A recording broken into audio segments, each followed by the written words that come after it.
ബടി show ബടി time കളഞ്ഞ waste. കൊള്ളാം, ക്ലൈമാക്സ് ഇമോഷണലായി, കൊള്ളാം, കുഴപ്പമില്ല. ദാറ്റ് പാർട്ടിന് വെയിറ്റിംഗ് തെക്കിയതല്ലേ. എന്റെ പൊന്ന് ബ്രോ, രാവിലെ ഉറക്കം കഴിഞ്ഞതാണ്. ആവറേജ് മൂവി ആയിട്ടാണ് ഫീൽ ചെയ്തത്. ഇമോഷൻസ് ആണെങ്കിലും ഇമോഷൻസ് ഒക്കെ ഭയങ്കര കോമഡി ആയിട്ടാണ് ഫീൽ ചെയ്തത്. പക്ഷേ അല്ലു അർജുൻ്റെ ഇമോഷനും സ്റ്റൈലും ഒക്കെ കണ്ടിരിക്കാൻ കൊള്ളാം.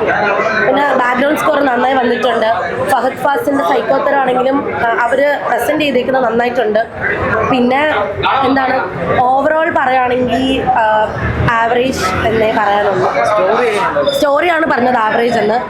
ബാക്കി പെർഫോമൻസ് ഒക്കെ ഭയങ്കര ലെജൻഡറി പോലെയുണ്ട്.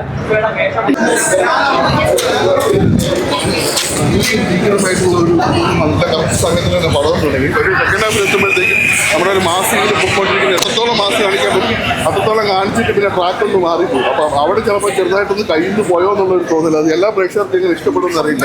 ഒരുപക്ഷെ നമുക്ക് പറയുന്നത് ചില സിനിമകളിൽ നോർത്തിൽ വർക്കാവും സൗത്തിൽ വർക്കാവും. ജവാൻ സിനിമ അത്ര ഭയങ്കര റിപ്പോർട്ടൊന്നും വന്നില്ലെങ്കിൽ നോർത്തിൽ ഭയങ്കരമായിട്ടുള്ള ഒരു ഇത് വന്നു. കാരണം ഇതിനിടയ്ക്ക് കുറച്ച് വിശ്വാസപരമായിട്ടുള്ള കുറച്ച് കാര്യങ്ങളൊക്കെ വരുന്നുണ്ട്. അപ്പം ദേവി ആരാധിക്കുന്നത് അങ്ങനെയൊക്കെ ആൾക്കാരൊക്കെ വരുമ്പോഴത്തേക്കും ചിലപ്പോൾ നോർത്ത് ഇന്ത്യൻ ഓഡിയൻസിന് ആ പർട്ടിക്കുലർ സീൻസൊക്കെ ചിലപ്പോൾ ഇഷ്ടപ്പെടാൻ ചാൻസ് ഉണ്ട്. പിന്നെ അതുപോലെ തന്നെ എനിക്ക് ആ പോർഷൻസൊക്കെ നല്ല രീതിയിൽ വർക്കൗട്ടായിരുന്നു. പക്ഷേ പിന്നീട് വീണ്ടും ഒരു ട്രാക്ക് മാറി പോകുമ്പോഴാണ് പ്രേക്ഷകർക്കും തോന്നാൻ ഇഷ്ടം. ഭയങ്കര ലെങ്ത് ആയിട്ട് അത് പോകുന്നുണ്ടായിരുന്നു. ഫസ്റ്റ് ഹാഫ് ഭയങ്കര ലാഗാണ്.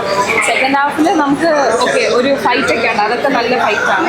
എവിടെയോ കൊണ്ടുവന്നങ്ങ് അവസാനിപ്പിച്ചു എന്നുള്ളൊരു ഫീലാണ് എനിക്ക് ഇൻ പേഴ്സൺ തോന്നിയത്. തേർഡ് പാർട്ട് വേണമല്ലോ എന്ന് കരുതിയൊരു തേർഡ് പാർട്ടും ഒരു വില്ലൻ വേണം, അതിനൊരു വില്ലൻ വേണമെന്ന് പറഞ്ഞാൽ അതിനൊരു കഥയും അങ്ങനെ തോന്നി. റൊമാൻസ് ഒക്കെ ഭയങ്കര ക്രിഞ്ചായിട്ടാണ് തോന്നിയത്. റൊമാൻസ് ഇതിന് ഇടണം എന്ന് കരുതി ഇട്ടേക്കുന്ന ഒരു റൊമാൻസും പാട്ട് വേണമല്ലോ എന്ന് കരുതി ആ സിറ്റുവേഷനിൽ ഒരു പാട്ട് ഭയങ്കര ക്രിഞ്ചായിട്ട് തോന്നി. ഇത് ആസ്റ്റിക്കുള്ളി മ്യൂസിക് തള്ളി കയറിയിട്ട് മറ്റേ മനുഷ്യരെ അടിച്ചേൽപ്പിക്കേ, അതാണ് പരിപാടി. വേറെ ഇതിനകത്തൊന്നുമില്ല, പടം കാണാനൊന്നുമില്ല.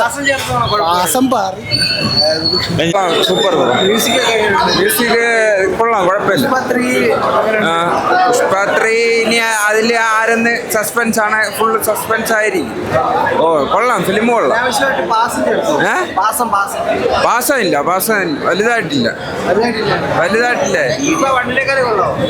പുഷ്പ എനിക്ക് ഇഷ്ടപ്പെട്ട പുഷ്പ 1 ആയിരുന്നു എനിക്ക് ഇഷ്ടപ്പെട്ടു.